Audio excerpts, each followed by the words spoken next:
Thank you everybody for being here. My name is Alfredo. I'm one of Dragflow sales managers. Currently look after North and South America and projects in that area. Again, I hope everybody's keeping safe during this strange times, and well, thank you for being here. Today we're going to be talking about some of the solutions we have in Dragflow for high-depth dredging projects. So we're going to see a little bit what the company is, for those who don't know Dragflow and what we do. Then we're going to go into the main issues of high-depth dredging, say what to look out when doing these projects. Then we're going to look at the solutions we have for these particular projects, some applications and previous experiences, and then we're going to have a Q&A section at the end. So please remember to use, we have a Q&A section exclusive in Zoom, so you can find it in the Zoom menu next to the microphone and camera settings. There's a Q&A section there. You can write all your answers, your questions there, and we will check them out at the end of the session. All right, so let's get started.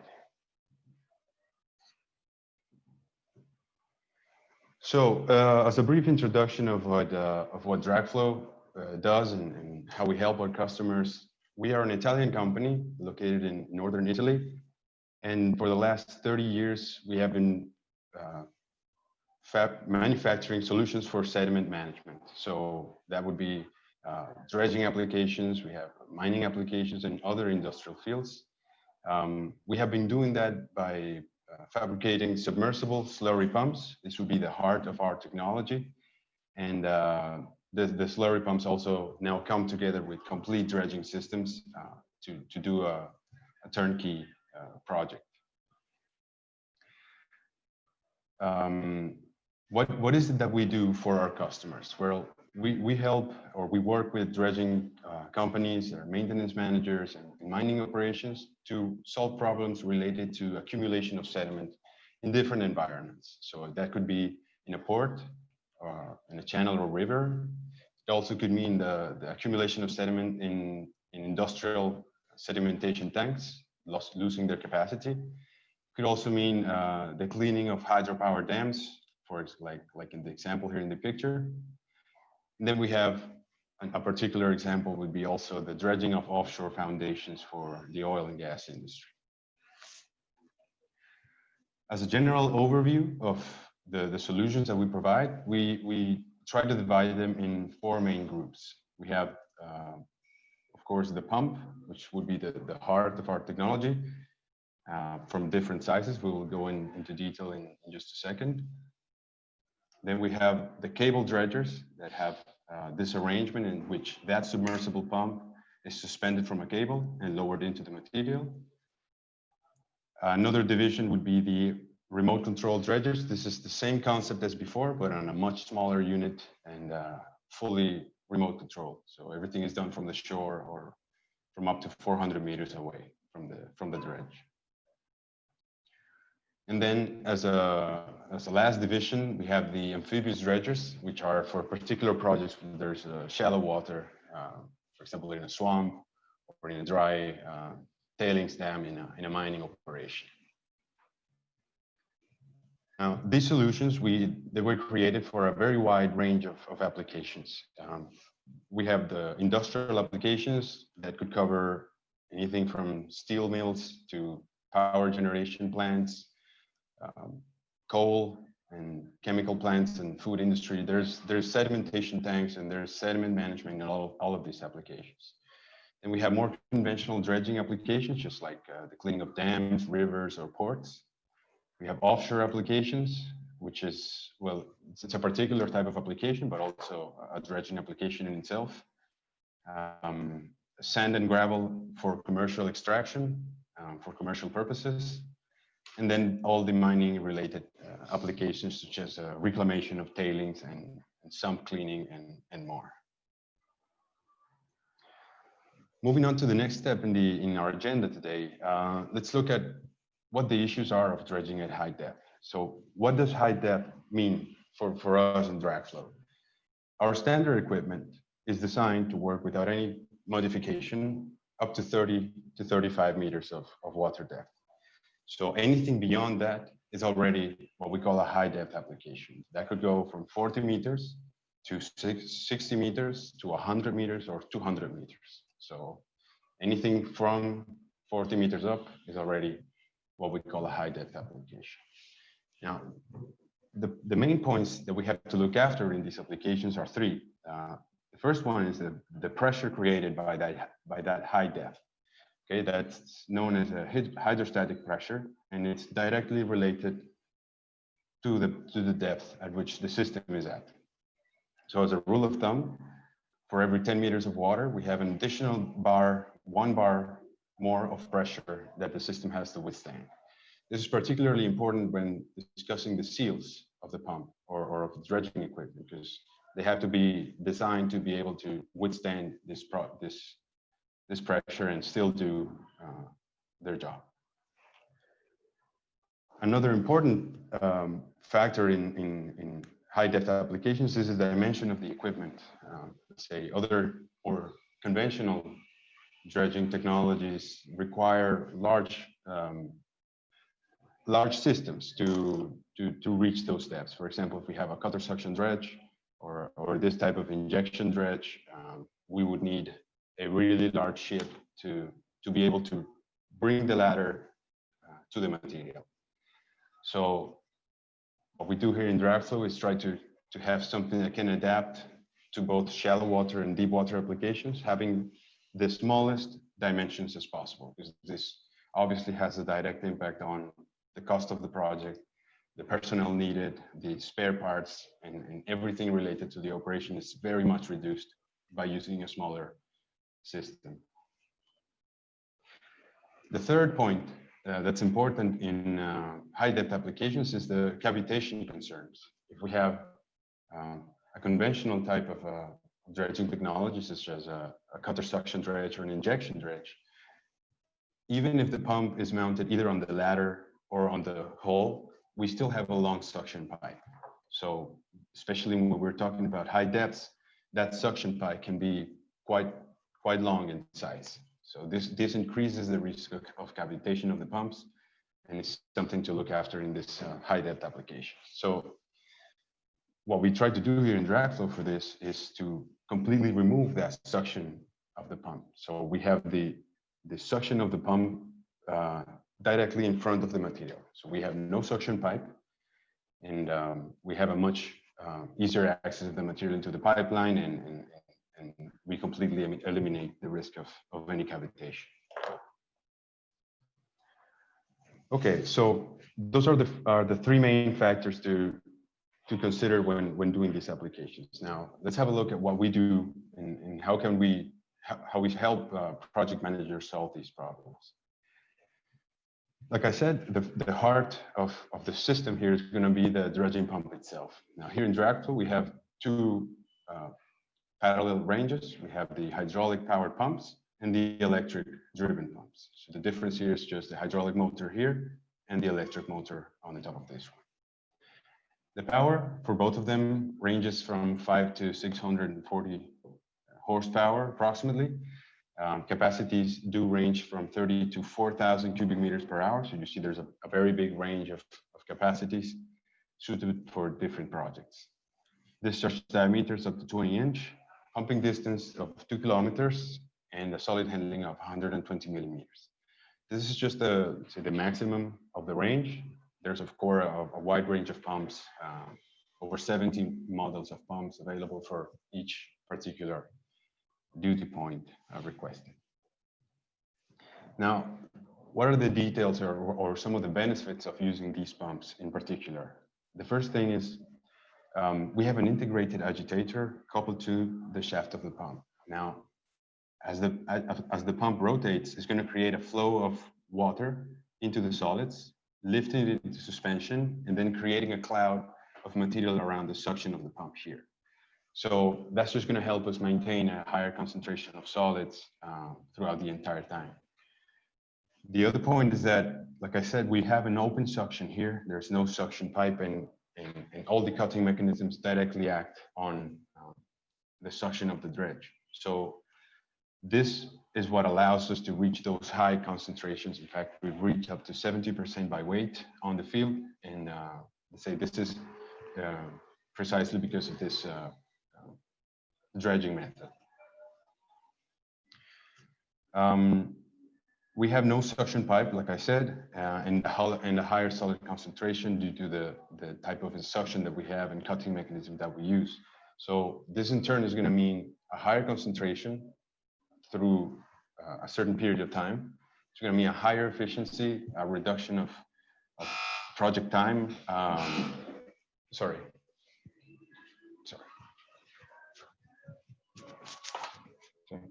See?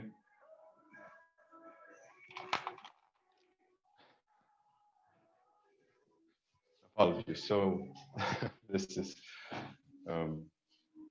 home office things sometimes. So we have no suction pipe. We have a higher concentration of solids. That's going to mean a lower cost per cubic meter extracted. So this would be the efficiency component of the benefit of using these pumps. Now, let's have a look at this video where you can see the effect of the agitator in action. As you can see here, this is a small pump. This is a 60 horsepower pump. It's about 1.5 meters tall. And as you can see, as the pump operates, it creates a flow towards the material and creating this cloud that you can see on the video here. Now, as you can see, all of the material that's being lifted up is being taken away by the suction. So we have very low turbidity in the application. And as you can see, if we didn't have the agitator there, we would only be relying on the dragging effect of the water. Here we have a much higher concentration through the entire time of this project. So this would be the key or the key factor when working with these pumps. Okay? You can see in just that time, the volume we have removed, and this is only using the agitator of the pump and no additional cutting mechanisms. Now, especially when working at high depths, it's very likely to find material that's going to need additional power to break. So in this case, as a first approach, we have mechanical excavation. We have two options for this. Say this main cutter head is usually used for shallow water applications because we need a rigid support for the pump. Otherwise, it's going to rotate on its own axis if it's suspended from a cable, right? So if we have an excavator boom, we can have this mounted on the arm and use it as a dredging pump, as a dredging unit. Then for high depth applications, we have this arrangement in which we have two side cutters rotating in opposite directions. And as you can see, they not only will cut the material, but also drag it into the suction of the pump, right? Where you can see then the agitator is going to mix all that cloud. It's going to create that cloud of sediments and then take it out into the wet end of the pump. So the difference between these two is that since these two rotate in opposite directions, it doesn't matter if they're suspended from a cable. Once both of them are in contact with the material, they will stabilize the unit and cut through the material in the desired position. So this is the arrangement we use for high depth operations. Especially in dam dredging or silt traps,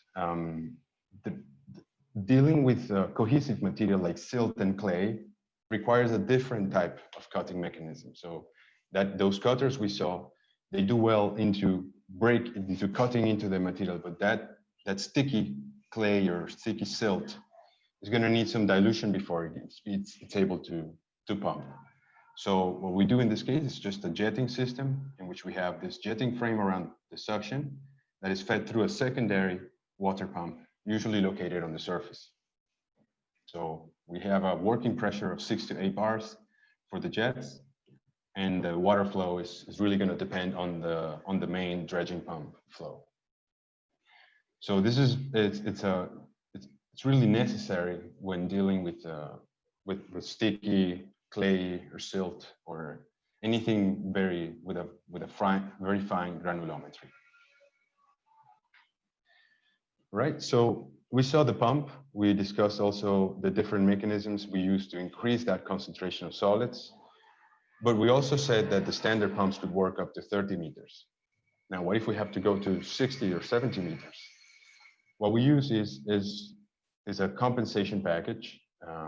This is based on hydraulic accumulators, and it's just going to match the internal pressure inside the oil chamber, or where the seals are, to the external pressure.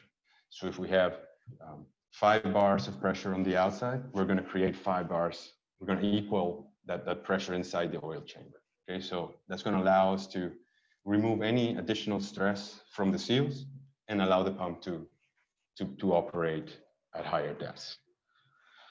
So as you can see here, this is just some of the accumulators in the system, and they are connected to the oil chamber of the pump, which is located here, where the seals are.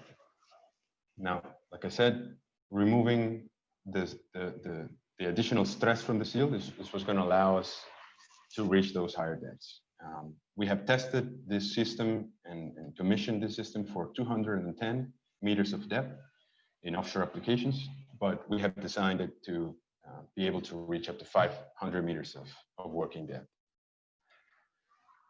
We're going to see in this particular unit, it's a little different from everything we just saw.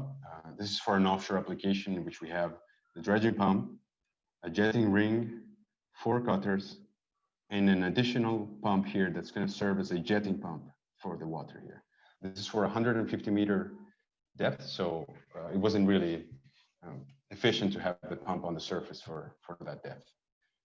This is for that foundation dredging in offshore applications. Just a particular note, because I know it's very different from everything we just saw. Okay, so we talk about everything we can put on the pump and how we get it to reach those depths. Now let's look at some of the systems that will take the pump to those depths. First one being the DRH series. This was our first type of dredge, and it's called a steel cable dredge because we have the dredging pump suspended from a cable. This is the clear benefit here, is that to reach a higher depth, we just need a longer cable. That's pretty much all it takes. So it's a machine that's designed for high depth applications because we can keep the pontoon on a fixed dimension. This is a 12 by 8 pontoon. It's 8 meter wide and 12 meter long, and reach virtually any depth with the same structure. Capacities go up to 4,000 cubic meters per hour. So we can put any pump in the system.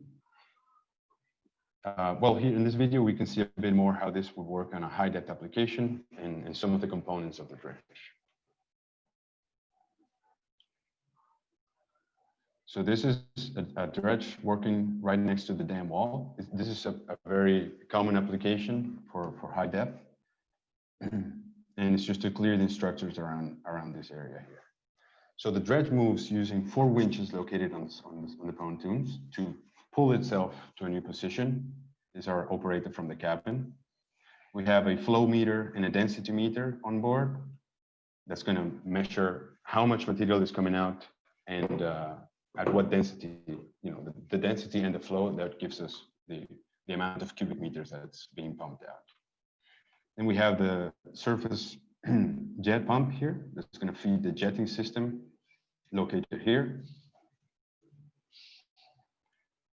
The pontoon is made of 2 pontoons and a central set of links. And at the back, we also have a hydraulic propeller for independent movement. So once we have cleared a certain area, we can autonomously move to a new set of anchoring points. Everything comes pretty much pre-built, so it's just a matter of assembling these 5 components and getting the dredge ready to work. The view of the cabin, we have full control of the position.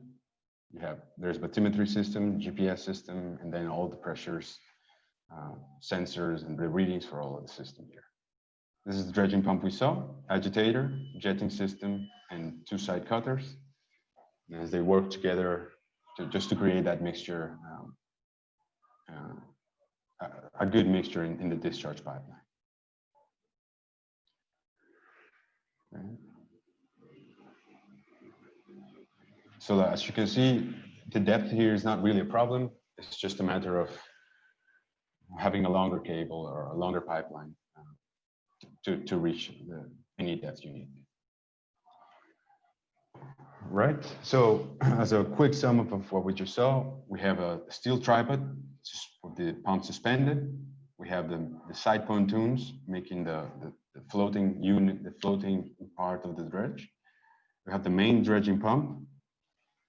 We have the 4 winches to pull the dredge from anchoring point to anchoring point.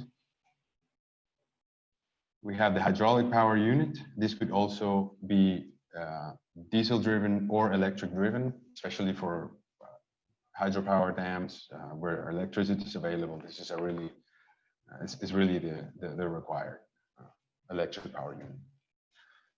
Operator cabin, as we saw, with all the sensor readings and all the controls for the system, and then the sensor bridge here for the flow meter and density meter.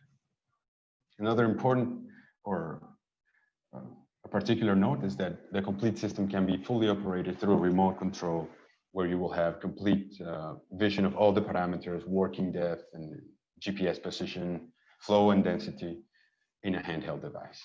So we can adapt the dredges to that. This is just a few examples. This one is the fully electric version.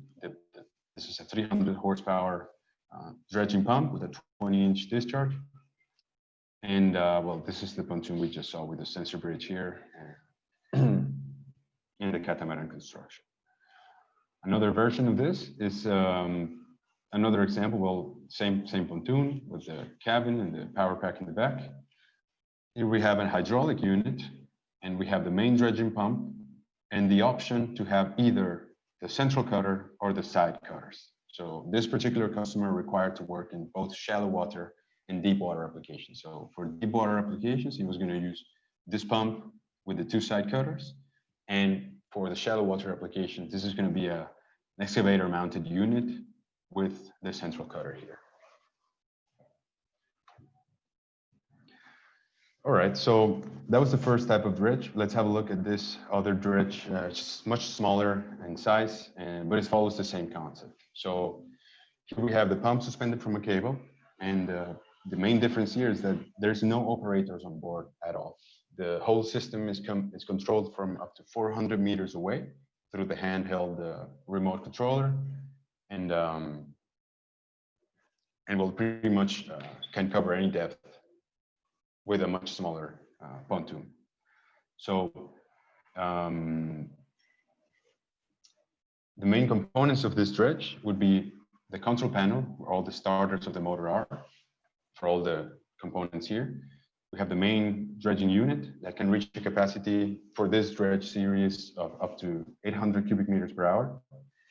We have the electric hoist that's going to regulate this position of the pump, the vertical position.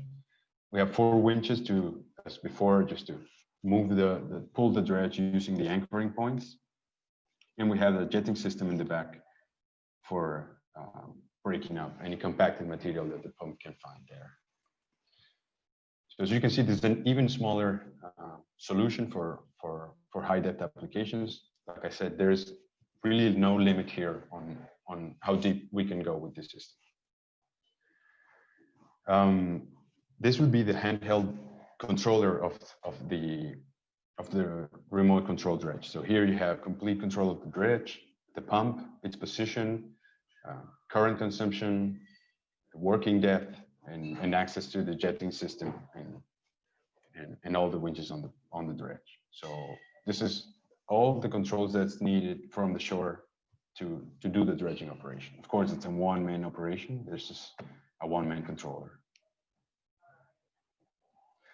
Just a video of commissioning one of the remote control dredges just before. This is one of the larger models, still very compact in size. And this is just before connecting the discharge pipeline on the dredge. This would be the smallest version in size. As you can see, this is 3.5 meters long and 2.8 meters wide. So it's a very compact operation, very compact system. Let's have a look at some previous experiences. First of all, what is a high depth application? We said anything above 40 meters of depth. So that usually means dam cleaning operations, like we saw in the video. Anything close to the dam wall is usually going to have a particularly high depth compared to the rest of the reservoir. Then we have reservoir dredging for, say, for either irrigation purposes or natural lakes. They could have areas of high depth. Then we have river mineral extraction, alluvial mineral extraction, usually, especially for gold and diamonds. These minerals are located deeper layers of the riverbed. So first have to dredge all that material from top to be able to reach those minerals in the bottom. So they could reach even 60 meters or 70 meters. We had some applications like that before. And then, of course, we have anything related to the offshore sector. So either creation of trenches to lay underwater cables or pipelines, or the foundation of offshore platforms, like we'll see in just a minute. So as a few examples, first with dam dredging. This was a dam in Italy in 2016 with a 50-meter working depth. This was to clear all the structures, the intake structures next to the dam wall. So we had a volume of 30,000 cubic meters of clay and all the river material, which is very common for dam applications. Right next to the wall is usually only going to be just silt and clay at the silt trap. So as you can see, we supplied a small arrangement. This is I think it was 14 meter pontoon with a dragflow pump and 2 cutters on the side. So this was able to remove 1,400 cubic meters of solids per day. And as you can see here in the picture, this casing that you see around the dredging pump is actually a turbidity control system, right? So that's going to keep all the sediments that are suspended through the cutting mechanisms inside this enclosure here for the pump, and then take it out without leaving any trails of turbidity on the way up. Okay, so this allowed the operation of the dam to continue even through the dredging operations. All the discharge, all the material that was taken was discharged through this bypass tunnel here that it had a very large volume of water, about 5 cubic meters per second. And this allows us to dilute that slurry coming from the dredging pump and discharge it just downstream of the dredge. So we have no concentration of sediment anywhere on it. So we have a more natural flow of sediments compared to the rate of water. Okay? So this is a sustainable way to dredge hydropower dams. Another project is very similar, like the other one, we're dredging right next to the dam wall. We have a 60-meter working depth here. This is mostly due to the variation of level, the water level inside the dam. That's gonna, at this stage, it was very shallow, it was 20-meter application, but as their level goes up, they will need the dredge to be able to reach further down.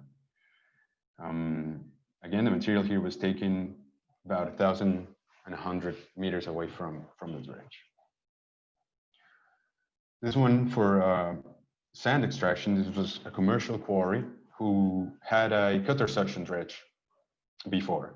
So in the river state in Nigeria, we have a very high variation of water level in the rivers. So during the rainy season, we have a very deep application, and when it's dry season, we have a shallower river.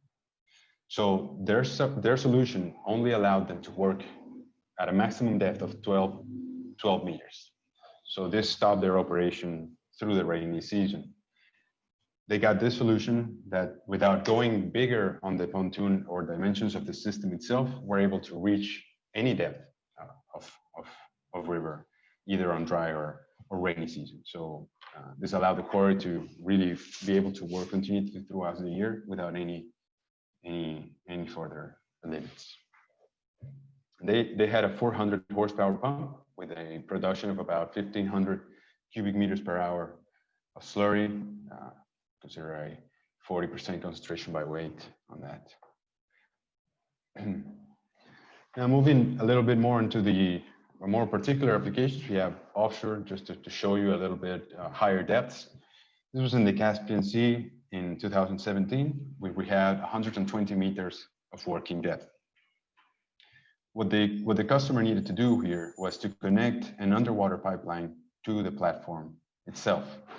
The underwater pipeline was covered in soil, in sand, and other solids, so it needed to be exposed to be able to be connected to the platform itself. Once it was connected, we also needed to pump material on top of it to cover the pipeline, which is very common in underwater structures, just to cover it with material to prevent damage. So we needed to find a solution that was able to go over that pipeline and dredge everything on and around it for a certain length. So what we came up with was this system. As you can see here is the skid on which the pipeline will be supported. This drops and is placed over the pipeline. And then we have two dredging pumps on the sides with two dredging cutters on each side. So we have two cutters here and two cutters here. We also have jetting system on each pump that you can see here. Goes into the jet frame. And this pretty much works in the following way. We would lower the system over the pipeline, and then with a trailing barge, we will drag it over the length of the pipeline that we need to expose. So the jetting system will come in, the cutters will come in, and the pump will take all that material out. As you can see here a picture of the system in place already. Just a final project here. This was more foundation dredging. This was in Norway in 2015, and this is at 100 meters of working depth. In this particular unit, this is a fully hydraulic unit. Everything has hydraulic motors. It was compensated to 100 meters of working depth. And as you can see here, we have the main dredging pump, compensation system, we have the side cutters, the jetting frame, and a secondary water pump for the jetting system. So everything is, there's no other systems on the surface. Everything just goes as a one integral system and go and get the material. So the system had lights and a camera, because at those depths it's really hard to see what's being done or where the unit is. So the dredging unit had cameras on it, so the operator could see what was happening. All right, so as we go into the Q&A section, like I said, for those who haven't, remember there's a Q&A section that you will find in your Zoom options right next to your microphone and video. And you can write all your questions there, and we will reply. We will answer them directly here. See, we have our first question. We have, for electric motors, for electric driven pumps, are there any special operating procedures to operate the pump, especially for slurry material SG 1.3 in open pit coal mining areas? Well, the dredging pumps itself, either electric or hydraulic, I understand your concern is electric. They've been designed to reach out up to 1.7 of SG, of mixture SG.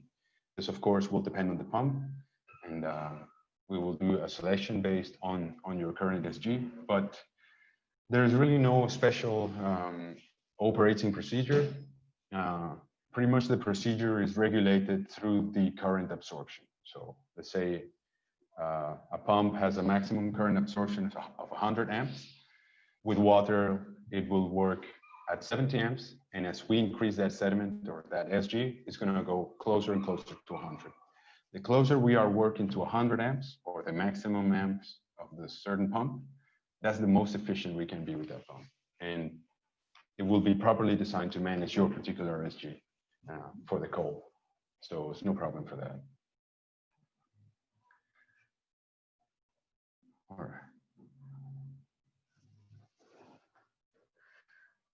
All right. Well, just in case if anybody has any other questions, we have the Q&A section that you can write your questions in.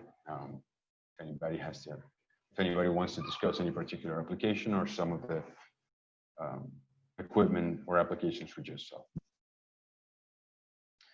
We will be sharing the presentation to all the attendees, and any questions with their respective answers will also be sent to all the participants of the webinar.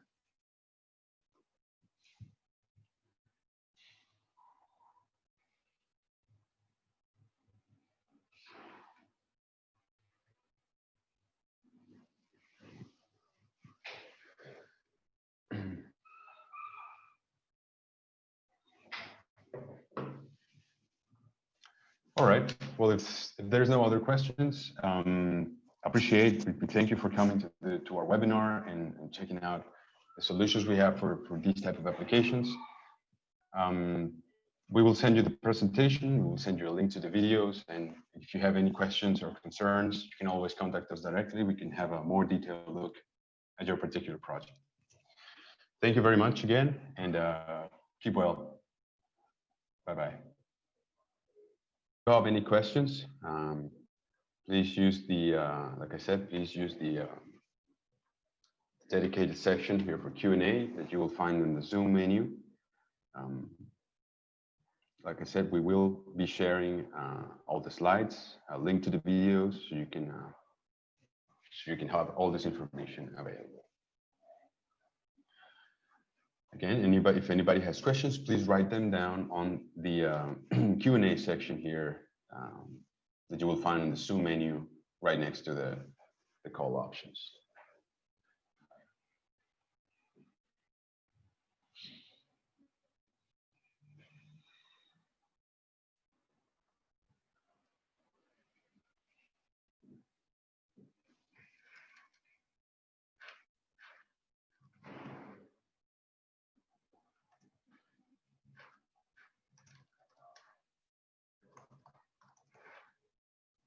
All right, I have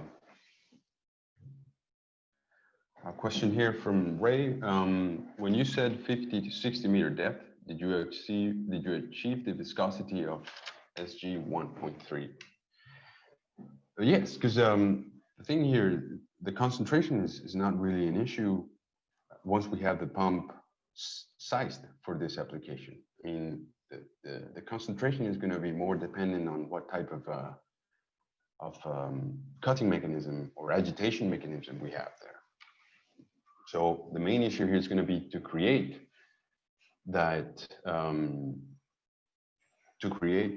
mixture, say either together with the agitator, the cutting system, or the jetting system, or the cutters, to create that mixture around the suction. So once we have created that mixture, if the pump was suitably sized to take that to the surface, then it will take it to the surface. So concentration is not a real concern here with the depth. I have another question here. Why do hydraulically driven pumps require more energy?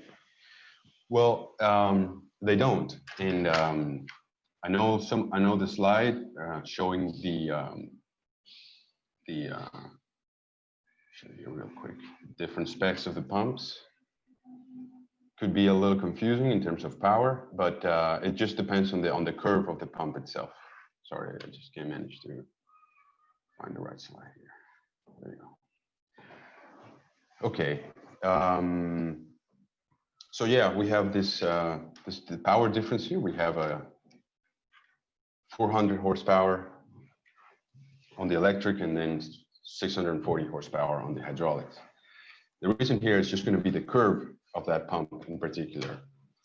The hydraulic pump will take that material farther out than the electric pump. So that's why we have a higher power, because the hydraulic pump has a curve that provides a higher head. So we can check all those parameters in the if you have a particular project, we can check case by case what would be the right pump for you. So this capacity is just to give you a general overview of the capacity of the pumps. So 4,000. It's just a matter of what distance and the head of that particular pump is going to be. Okay. Yeah.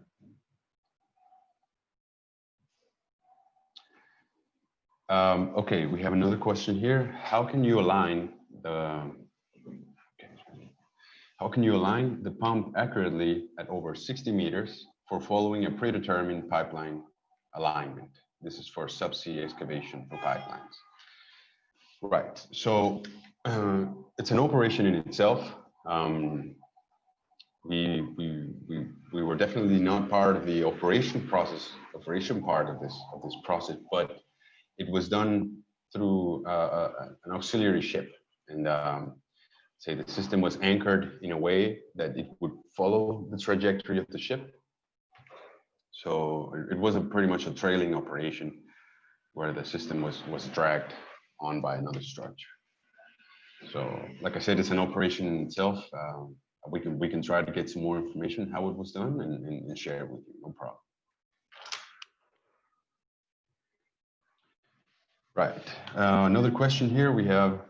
There was a cutter head pump with in the cable dredge. How do we use that without spinning? Sure, you're referring to this one here, right? So in this particular case, the dredge itself with the tripod and the cable is going to be working without this cutter here. We have the mounting support for the side cutters, which were also included in this project, and they can be interchanged. So in this photo, we do have the cutter head, but we also have the ability to mount the side cutters on this pump here. That's why we have this curved frames around here. Now, if the customer has to do any job where the pump is to be mounted on an excavator, let's say for more precise dredging or concentrated dredging effort, he will use this particular cutter, because in that case you do have the rigid support and there is no torsion on it. So the observation is right. The pump would not work with this cutter head, otherwise it would rotate around this axis, but it is adaptable to both working on the dredge and working on an excavator mounted machine. Right.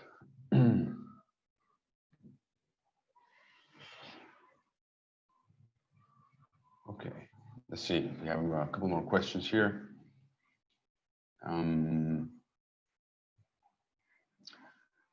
Let's see.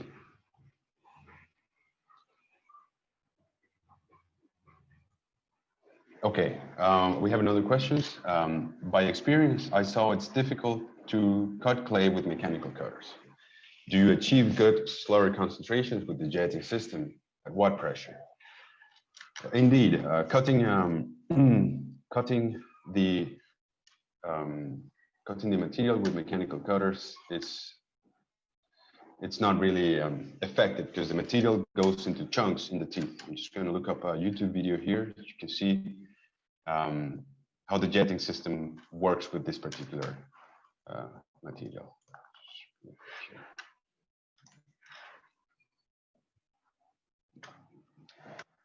Okay, just going to share with you this other.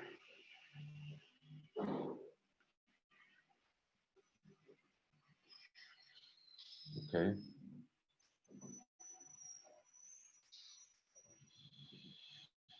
I hope everybody can see the video here. In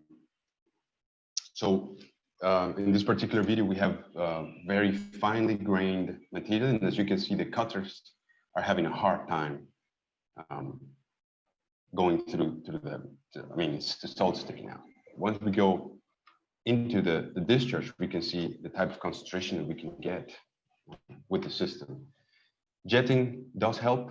I mean, it's really what's going to make the difference between a good concentration and a poor concentration. And for us, it's really a must when working with finely grained. We have seen it work very well. We have achieved very good concentrations, even with compact material.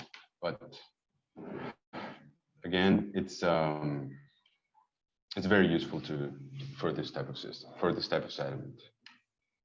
Just go back here. Okay.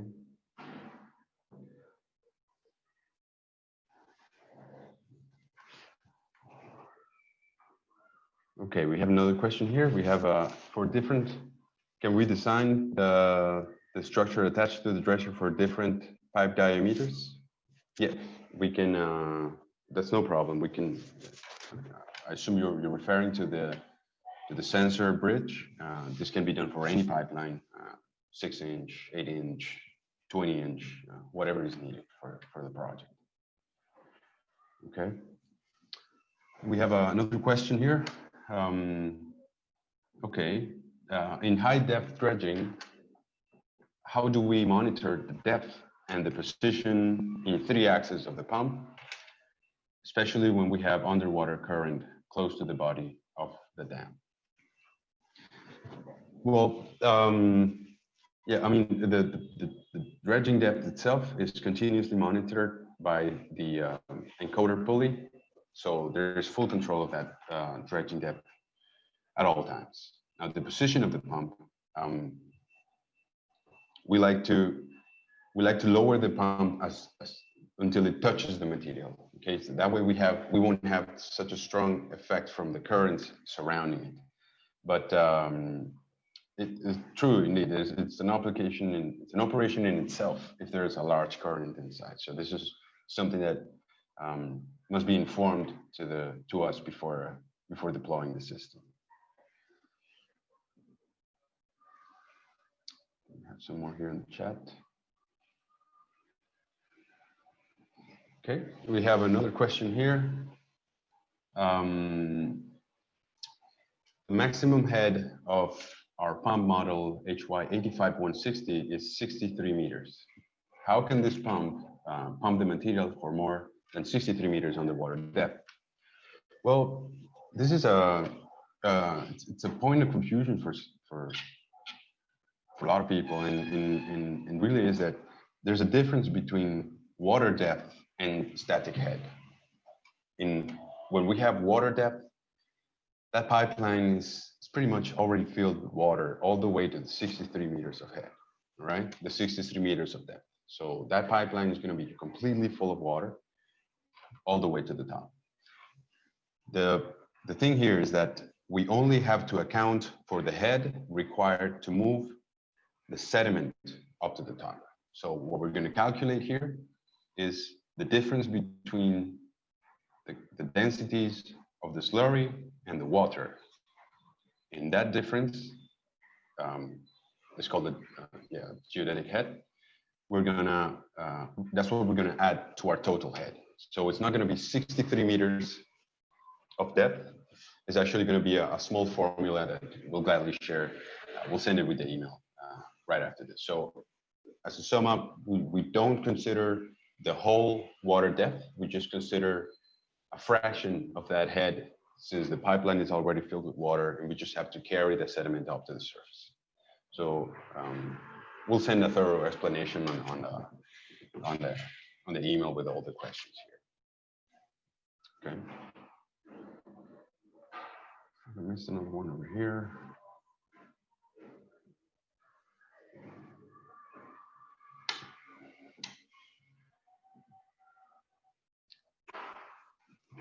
Okay.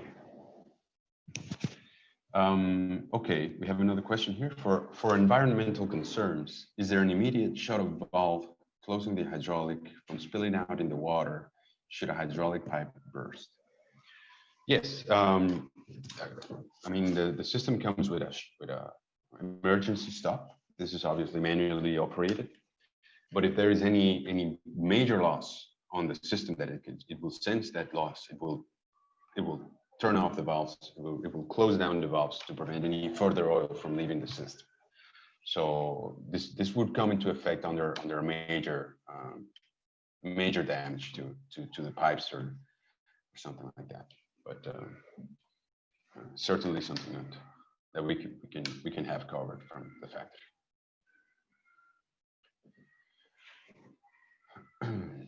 See if we have any more here.